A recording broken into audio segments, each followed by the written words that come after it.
4, though I give my body to be burned and have not charity, it profiteth me nothing.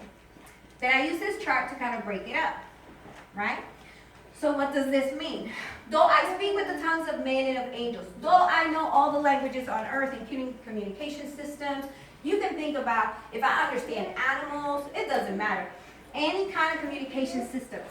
And literally, even if you speak different kind of angelical languages, right? I mean, if the military has different security levels, isn't it just a fun thought to say there could be different angelical languages? Isn't that cool? So, even if you did all that, okay?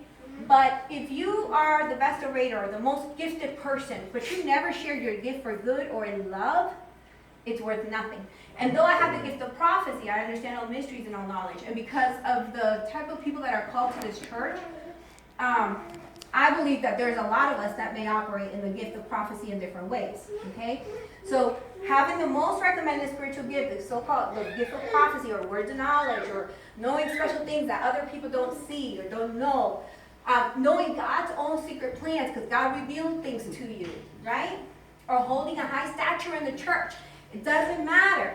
It doesn't matter if we're not using love. It's like knowing the weather forecast, but not sharing your knowledge. You know there's a tornado coming, you know there's a storm coming, but you never warn anybody, okay? Within reason, anyway. Next. And though I have all faith, so that I could remove or go through mountains. So having outlandish faith, history making faith, you believe. Even the heathen believe, right? Even the demon believe. But if you don't use that, for example, you say you have faith, but you don't pray for the sick. Right?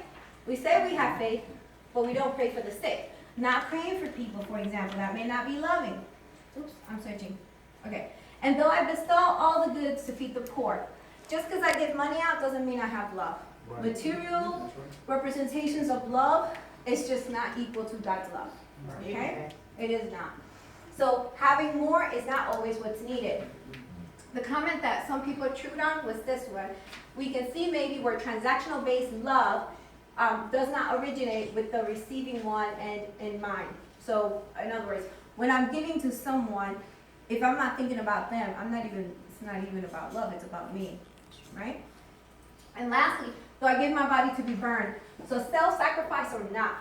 If I give myself to my job, if I give myself to my family out of obligation or duty, if I do whatever I do, sacrificing myself, but I do not do it in God's love, it counts as nothing.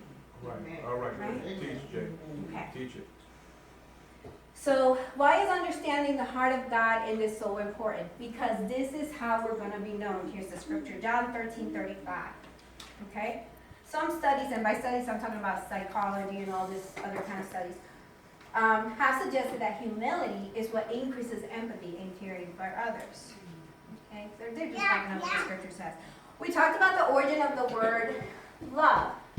Because I've been through this a few times, I'm just wondering, can anybody tell me the origin of the word love? Metanoia. Okay, all right. Briefly, the word charity comes from the word agape. Agape, which I'm means aware, yeah. unconditional love, right? So when the scriptures were being translated back in the day, they went from Greek to Latin and later to English.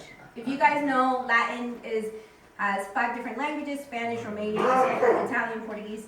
Okay. So from Greek, we went to Latin, and so they considered these words, diligere, which is a milder form of amo, which has to do with love, value, esteem, or favor for someone. That was considered versus the Latin word amore, a natural emotion, right? Amore, I might feel amore for my husband, okay?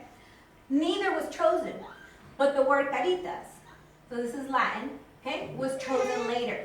Caritas represented a sense of kindness and giving exhibited by the early church, which more closely represented the principles, because the Apostle Paul was laying foundation, right? So he's laying down principles. So that word represented the principles that he was addressing with the church of Corinth. And he helped to establish that church, so obviously he cared about it very much. Let me see. It also came from the sense of kindness and giving was the example that the Gentiles showed to the Jewish believers. everybody here knows maybe that Jewish believers didn't like Gentiles, right? And if you're not Jewish, you're a Gentile. But it was a Gentile's love towards the Jewish that the Apostle Paul wanted the church to be kind of shaped and formed and known by. Okay?